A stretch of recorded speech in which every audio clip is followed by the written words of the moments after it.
Yay, the kids are finally asleep. So do you feel like... Playing a game? I've got a feeling a boss fight's coming up. Ooh, I just got wrecked. Headshot, baby. Ooh, it's your turn to get the baby. So are you up to the challenge? Run, run, run, run, run. And we're dead. That's when I realized I have no idea what I'm doing. GG.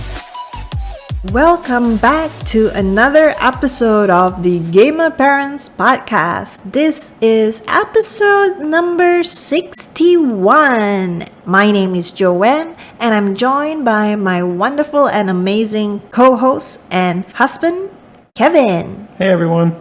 If this is your first time here, we are parents who game and gamers who parent. And this is where we give you updates on our life in gaming as well as in parenting. So to kick things off, Kevin, how has your week been going?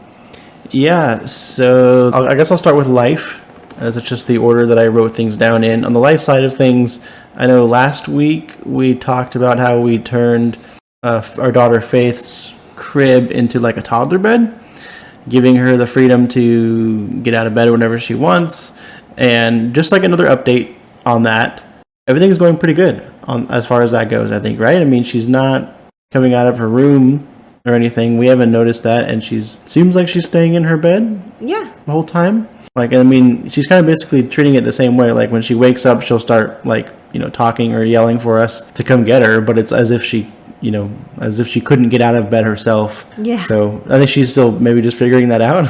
Hopefully, let's not jinx it. I kind of enjoy her just staying in bed right now.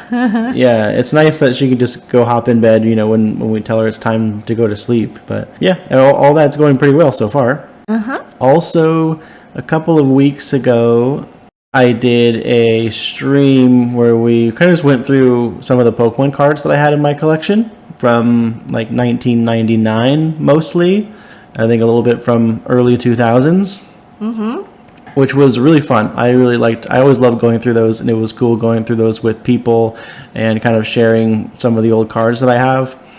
And it's also kind of made me want to get some of those cards graded.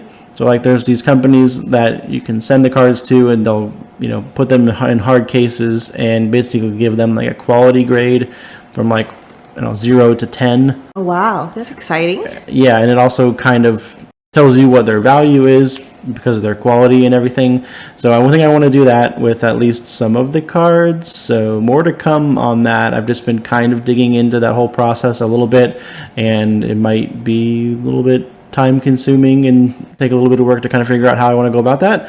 But yeah, I'm just kind of getting started off there. Speaking of Pokemon. Oh yeah, last week I did mention how I really love my Eevee hat, and I couldn't help it. I had to get myself a Jigglypuff hat because Jigglypuff is like one of my top 3 Pokemons that I love.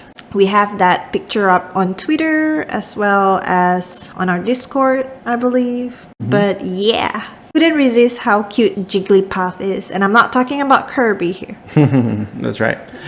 Also, this last weekend, we watched a movie, and we watch movies every once in a while. We don't always talk about them on the podcast, but we watched one last weekend that kind of hit me harder than usual movies.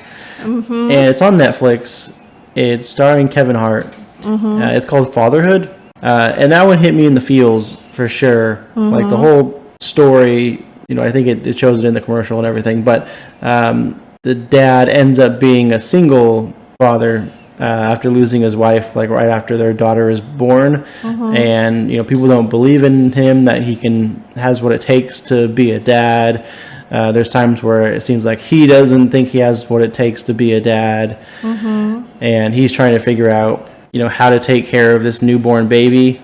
And a lot of that I kind of related to, especially thinking back to when we first had our first kid and just trying to figure things out. Now, obviously, we have each other for that, that makes all the difference in the world. But it was really relatable seeing him going through the motions of, changing diapers and feedings and, baby crying at night and all the stuff that we've had to go through. And we're like, yep, I remember all of that, right? And that wasn't even that long ago for us. But it was definitely a movie that I felt like I could really kind of relate to some of those things. Also just made me really appreciate you. So.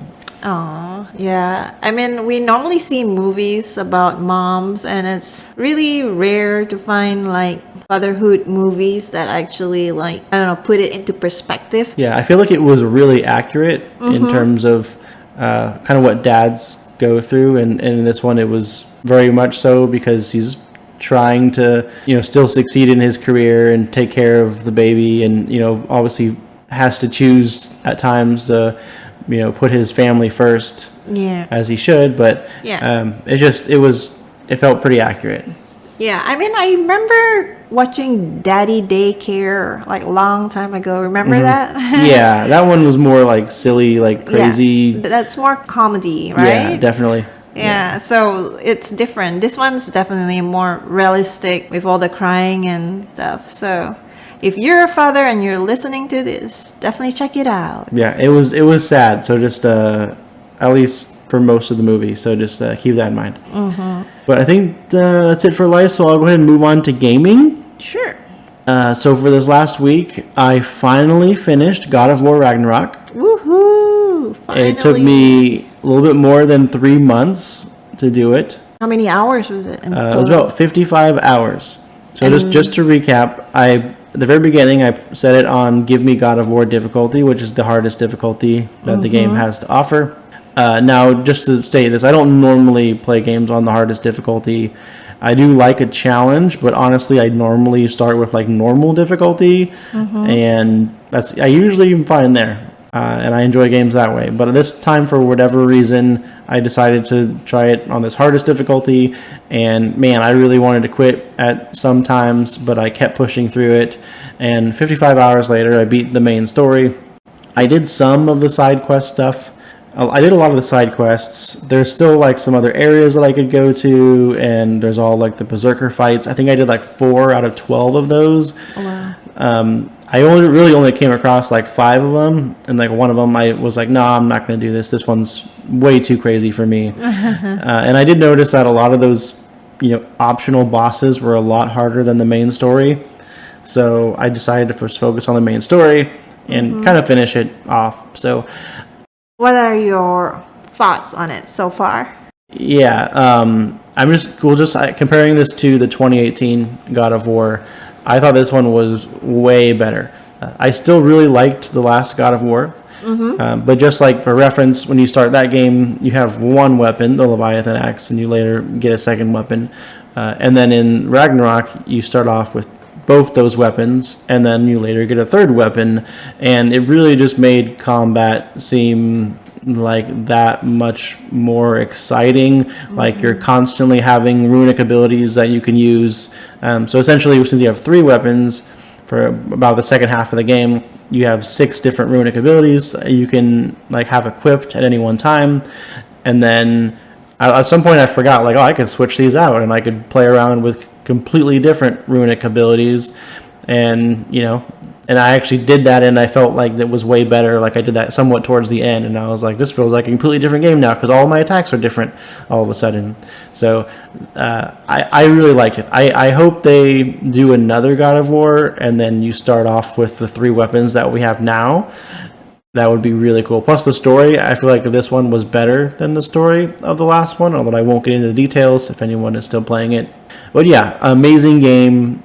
I'm really happy I played it. I don't know for sure if I'm completely done with it or not, even though I rolled credits, but I might go back and do a couple more things, or just check out some other like new things that have come up, or like some after game quest apparently there is.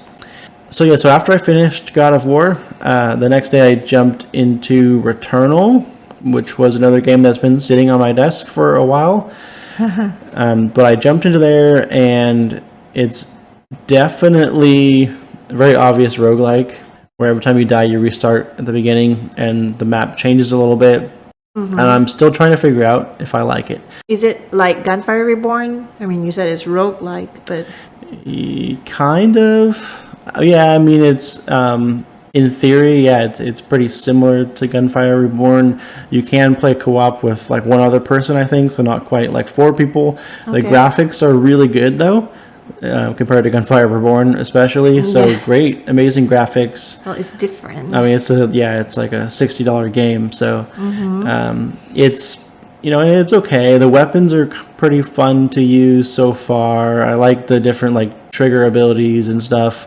I'm still figuring out like a lot of the like passives that you pick up along the way and like what things do. And that's one thing that I don't really like in games nowadays is when it's like, oh, pick this for plus 10 efficiency or pick this for plus 20 steadiness. I don't know. And then I'm like, I don't know what these things mean necessarily, like without having to like look them up. Like I kind of just wish they were more obvious at times. But I'll just have to figure that out as I go. So I might have to look up some stuff as I go through these runs. So I'm not done with it yet. Obviously, still trying to figure out if I like it or not. Hopefully, it grabs me a little bit more, although I've only played a couple hours of it so far. Okay. Also, still playing a ton of Marvel Snap. This last week has been really fun because I got 2 really good cards this week. I got Null and Galactus, and both those cards are really good together, and they're both pretty rare. And so Galactus, also known as the Devourer of Worlds, like this guy literally eats planets. Seriously? Yes. I've never seen him in any Marvel show. Yeah, I forget. I think he was in something. I don't remember. I have to look it up again. But yeah, this guy like sounds crazy, and he's a card that if you don't have any other cards in that location, it will destroy the other 2 locations and all the cards on those 2 locations, which is where Null comes in. The Null has like a passive ability that his power is equal to the combined power of all the cards that were destroyed that game. So like if Galactus just destroys a bunch of stuff, and then Null is like extremely powerful. And there's only 1 location left, so it's like really easy to win that location for the most part if everything comes together. But you have to draw the right cards and get things in the right order, and the locations have to not mess you up, and your opponent has to not mess you up for you to pull it off. But it's super rewarding and super fun. It's a really fun deck to play, so I'm having a lot of fun with Marvel Snap right now. And really the last game that we played this week was Halo. Halo. And we played a lot of it. The Combat Evolved. Yep, Halo Combat Evolved, the anniversary version. But I will put a pin in that, and we'll come back to that one. But next, Joanne, I want to hear about your week. How's your week been? My week's been pretty normal, like every other mother's, I guess, apart from the gaming part. I actually got my hair dyed. That was like the highlight of the week because the baby was napping and you were watching the toddler or something. And You didn't even plan it, right? Yeah, I did not plan it. I just went to get a haircut, and then I figured like, hey, why don't I just impulsively decided to dye my hair so that it would fit the emote that we have on our Twitch. So yeah, I dyed it reddish. Radish. No, like a reddish. I know. I'm just color. I'm just teasing. And it was funny because I was at home with the kids, and you went out to get your haircut was the plan, and you texted me like, "Oh, I'm getting my hair dyed." Yeah. And I was like, what? Like, okay. Like, I guess you're gonna be a real streamer now. You're gonna have I don't know. You didn't tell me what color either, right? I don't think at the beginning. Yeah, no. So like, I was thinking like blue or green or purple or like a red streak or something. Yeah, so I got it red, kind of red. Yeah, But it's not that obvious. Yeah, because your hair is dark to begin with, so it just in the light you kind of see like a little bit of a red tint to it. Yeah, exactly. But it looks good. And it looks like our emote, don't you think? A little bit. Yeah, but that's about it. I'm not gonna go into the boring stuff like grocery shopping or playground. So yeah. Dyeing my hair was the highlight for me. What about in gaming? In gaming, I played Halo with you. I think we've been doing that like every night, right? Because we're trying to finish it so that we could give it a rating this week, which we haven't been doing in a while. And usually our podcast last year, we would give a game a rating every couple weeks, I guess, right? Yeah, and then we kind of decided we'll do ratings when it makes sense and when it fits instead of trying to rush Through games. Yeah. But I had so much fun with Halo that I wanted to play it every day. Yeah, I really enjoyed it. Shall we go ahead and jump into our Halo talk then? Sure, let's do it. All right, let's jump in. So Halo Combat Evolved. This is the anniversary version that we were playing, part of like the Master Chief Collection. It's on Game Pass. So if you have Game Pass, you can pretty much play all or most of the Halo games in part of that collection. And we decided to start with the first one, Combat Evolved Anniversary version, and we did the co-op campaign together. We started at the very beginning and went all the way through. So we did the entire campaign together. Yes. And I played this game a long time ago, so nothing was really new to me, which I kind of wanted to play it because of that nostalgia that I had from playing this like in the early or mid 2000s. I guess probably mid 2000s when it came out. I forget exactly. And you've never played any Halo games? No, I have never played any Halo games. So I wanted you to be able to experience like Halo to me at its finest was like Halo 1 and 2. And so we figured why not start with the first one. And I wanted you to experience what a legendary game it was, right? That I played a long time ago. I guess almost 20 years ago now. Yeah, it was released in 2001, so. Oh, okay. That was actually earlier than I thought. Okay, interesting. Well, yeah, and it was like Halo basically like, I feel like it gave the Xbox life and like a lot of, because if I remember right, like PS2 came out a few years before Xbox, and a lot of people I think wanted to play Halo, which ended up with getting an Xbox. That's kind of one of the reasons I got an Xbox back then, so that I could play the Halo, and then ultimately it came out to be Halo 2, and they just kept coming out with games. And one thing that I really liked about this anniversary version was that out of the touch of a button, you can switch between like the old Original one? like old original graphics and like basically this new like reskin graphics basically over it. And it wasn't like going to the options and uncheck a box and wait for the game to load, you know, or like restart the level with like a different graphics. Like it was literally you just hit tab in like a middle of like a firefight and it could just switch over like, and you could just hit tab every 2 seconds if you wanted and like switch back and forth like constantly. It wouldn't like pause the game or freeze the game or like take time to load or anything like that. It was really cool that you can like change how everything looks by the touch of a button between like, oh, I want to like, so for me, I was playing this for the nostalgia, so I wanted to play the game with the old graphics. But I pretty quickly learned if you hit tab, it would send you over there. And I think the whole time for you, pretty much, you played on the new graphics, right? Yep, and I did switch back just to compare, but I like the new graphics more. Right, and I could totally understand that. Like, you didn't play this game you're not playing it for the nostalgia. It's really cool that you got to experience this game, like, with basically current quality graphics. And I kind of got to play it how I played it before, but playing it with you, it was like we were playing two separate games, but like at the same time together. Like we were playing it together, but what I saw was completely different than what you saw, and I thought that was really cool. Like I could still enjoy the game how I wanted to enjoy it, and you can enjoy it the way you wanted to enjoy it. And even the cutscenes are retained in whatever mode you choose, right? Yeah, so like sometimes it would look completely different to me and be like, yeah, this is exactly how I remember it.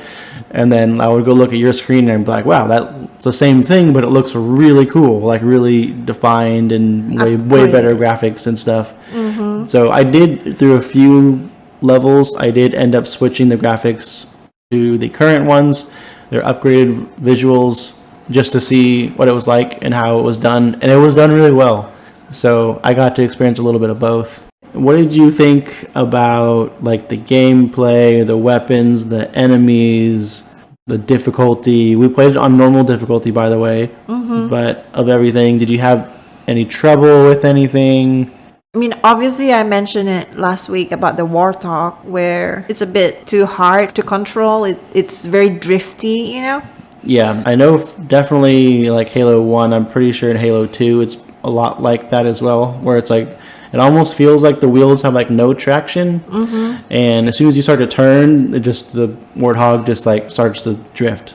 Yeah. Almost. Yeah, but I think I really like how it's very simple. I understand, in 2001, how it's built and the shooting is very easy. You only can carry 2 weapons at a time. There's no backpack. Yeah, there's not really like any inventory. You get 2 Yeah. weapons. You can hold your grenades. And there's no skill tree or whatsoever that's so complicated in games nowadays. I love like how simple it was. Yes, I really like the simplicity of it. And even though there's no map, I mean, you can still kind of see your radar, and based on the floor markings, you know where to go next. So yeah, and then we figured out that you could see the arrows on your game because I was on the old graphics and they weren't there.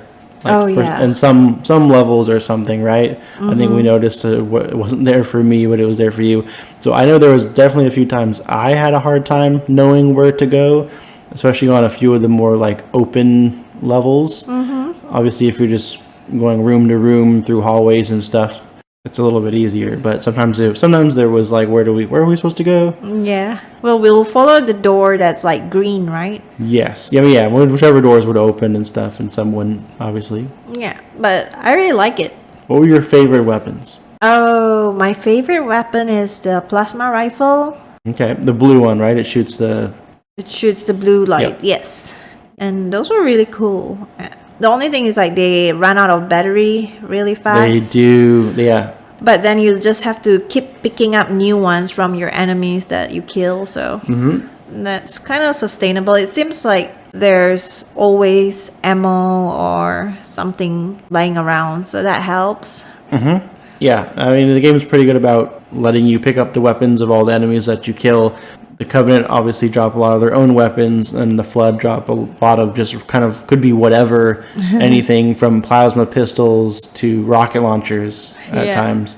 Yeah. So I think if I were to ask myself that same question with my favorite weapons, I think the pistol has always been one of my favorite weapons. You could even like zoom in on it, which is weird because it doesn't have a scope. Yeah. And they let you do that. I don't know.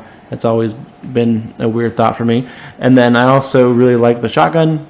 This time around, I was using that a lot, especially when it got to the Flood and everything, just because they're always like to get up in your face, and the shotgun's really good for that. What about your favorite enemy? For my favorite enemy, I would say the ones I think are super cute are the grunts. Grunts are awesome. They sound like minions the way they talk, right? Yeah, they do, and they like run around all scared as soon as like they think they're in danger. Yeah. Every once in a while, they'll get lucky and like stick one of us with a grenade. But for the most part, they're pretty easy to kill. Yeah. Not that threatening. Yeah, those are like the cutest to me. But the ones that are my favorite to fight are the hunters. I love the hunters. I mean, they look cool. They're like very armored and stuff. But they have one weak spot at the back, near the waist or something. You can see like there's no armor there, and that's where they die if you hit them right there. Yeah, they have a few weak spots. I think like their necks, lower backs, and maybe one spot on the front. I don't remember, but for the most part, they keep that pretty well covered up. So you have to take your openings when you get them. And the hunters, yeah, those are my favorite too. They look really cool. They're dangerous. Every time like you encounter some, usually some really cool music kicks in to let you know things are getting serious. But I like the hunters, and they're not too challenging, but they're more challenging than most of the enemies that you fight in that game. And they look cooler than they do. Most. They look so cool. Yeah. I want to see someone do cosplay as a hunter from Halo. Ooh. That would be cool. You could be the first. Maybe. I'm sure someone's done it before. We'll have to Google that. Yeah. So now shall we just jump into the categories, and we'll talk more about the game as we go through those categories? Sounds good. Okay, first category is of convenience. Joanne, what did you think about the convenience of Halo Combat Evolved? I think it's very convenient, like I said. It's very simple, and could you pause the game? Not in ours. I don't remember if you could, like on the original one that was like LAN, or it was like couch co-op. Gotcha. But it's not that big of a deal to die. because it normally just respawns the both of us. If we both die, then they'll respawn us both at the last checkpoint, I think. Which is usually like whenever you enter a new area, you get like a checkpoint.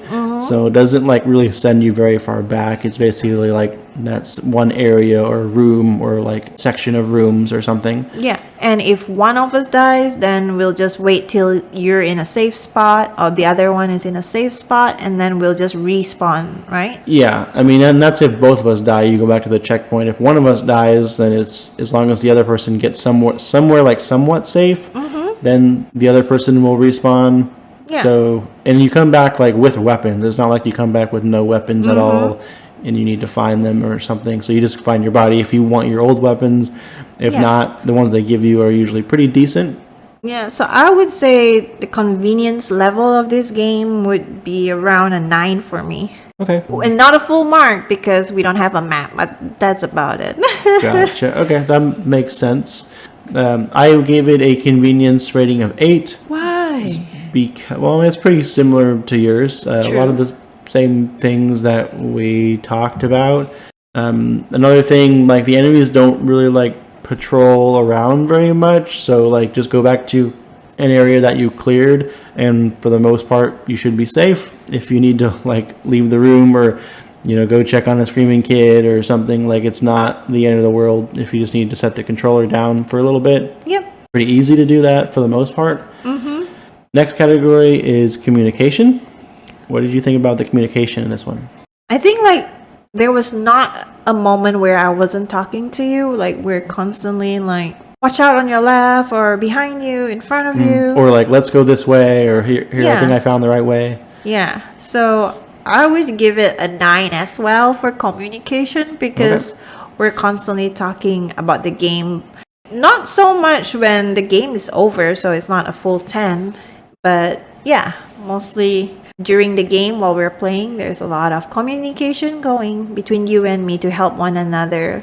Yeah, or between like, if I know you're looking for a certain weapon or if you're like using a certain weapon and I see one, I'm always like pointing it out to you or like helping each other stay stocked on grenades or, if one of us gets in trouble or something, then we're calling off for help. Or if one of us dies or something, then we're making sure the other one knows so that they can get to safety and get us respond and stuff. So I think for the most part, and then I've talked a little bit about the story with each other because like the cutscenes and everything. We talk a little bit about like me just trying to explain like kind of what's going on because I'm familiar with it all and this is your first time through. Yeah. So some communication there as well. So I gave it an 8. Okay, fair. So still pretty strong. Yep, still close. Yep. And the third category is story. What did you think about the story? I think for a 2001 game, the story is pretty good. I mean, back then, it's not like there were a lot of games that had story, Yeah, and this was the first game in the series. I feel like as games add more and more into that franchise and that world, like they get to expand on more things and tie back to prior games and everything, and this one being the first one, I don't think it has the deepest story. Yeah. But it has some, and it's interesting. I feel like it was one that... The plot twist was nice. Yeah. I do really like how, and this story also kind of bleeds into the gameplay part a little bit, how there's basically like 4 different sides, right? You have the humans or the Marines, you have the Covenant, you have the Flood, and then you also have like the Sentinels, right? Which aren't as big in most of those levels and everything, and they don't really come in until a little bit later. Yeah. But there's some times where it's like a total free-for-all between like all 4 sides, especially some of the later levels. Yeah. Where it was really cool. It wasn't just like, red versus blue or like one team versus the other team. Like there was some times where like it got kind of chaotic.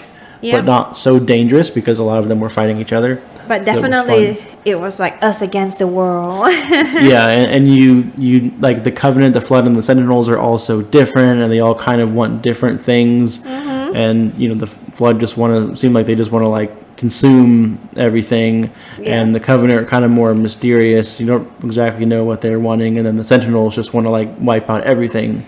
So, I mean, I think it's a cool story. I liked it in the first one. I kind of forget what all happens in the other campaigns for the other Halo games.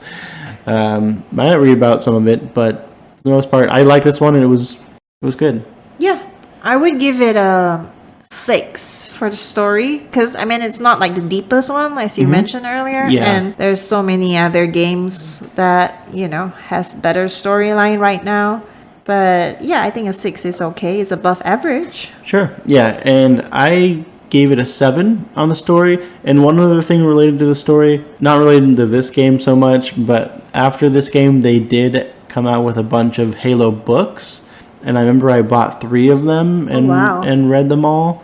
Wow. And yeah, it was all about like Master Chief coming to be who he is and different fights with the Covenant and Flood and everything. And it was basically just like way more Halo story than just what's in the game, but I loved it. I fell in love with it. I loved those books. Wow, and I rarely see you read. Yeah, I mean, I don't think I'd read them anymore or again. There's just so much in life that's going on, but that was back when I was a kid and I had time to read. True. All right, next category, repeatability. Joanne, what did you think about the repeatability of this game? I think once you know the game, I mean, you're not gonna like repeat it. You wanna just like move on to the next Halo versus like repeating it unless you wanna try a different difficulty, but even that kind of beats the purpose. So I'm gonna give it a repeatability of 2 because I've already played it once. Don't think I'm going back to play it again, but I do wanna see other Halo games though. So yeah, what about you? Okay, so on repeatability, I don't think this is a game that I would like play all the way through and then immediately repeat again. So I gave it a repeatability of 4. I do think I do see it as a game that like I would love to go back every few years and like play through the campaign, because it literally took us like less than a week to go through it all. Yeah. And so it's not really that long. To me, it was like the first good like co-op campaign game, especially when it comes to FPS. So, I mean, I could see coming back to it again at some point in the future. So I gave it a repeatability of 4. Maybe with our son. Yeah. I mean, and it's simple and it's easy, and like it's throw it on easy, and you could probably make it like a beginner game for somebody who's still kind of learning about video games and everything. Although I don't know about Halo with all the... No, when he's old enough, I mean. Yeah, when he's old enough, sure. He would probably love it. Okay.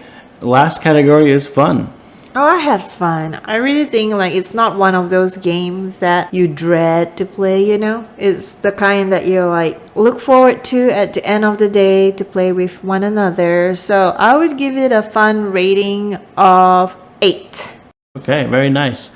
I gave it a fun rating of 9, and I think, kind of in combination of everything that we've already talked about, one thing we didn't really get to talk about was the music, and the music in the game really kind of makes it even more fun for me because I love the music so much, even from like the main menu music and the main menu screen.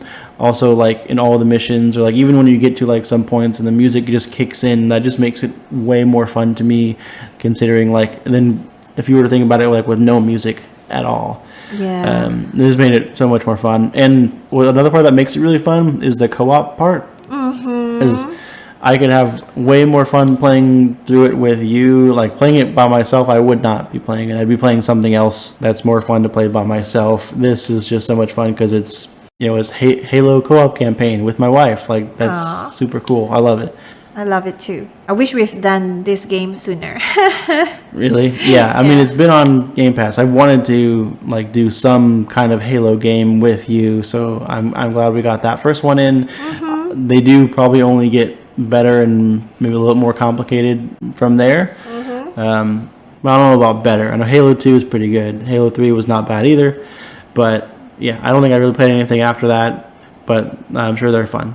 Okay, and what was your total? My total was a 36. And mine was a 34, so pretty close. Okay, that's fairly close and still not bad ratings for games, especially one that came out over 20 years ago. Yes, and that's definitely a game I would, introduce to your non-gaming spouse as well. Yeah, if you have been a lifelong gamer and you played Halo back in the day, maybe when you were younger, maybe when you were a kid, and say your wife has never played Halo and is getting into some games, maybe this is one you guys should play together, because that's how we did it, and we had a blast. Yeah, and plus it's simple enough that even non-gamers could jump into it really fast, I would think. Yeah, I mean, for the most part, it's aim and shoot, and don't really have a whole lot to worry about or to keep track of and everything. Yeah, it's a fun game, that's for sure.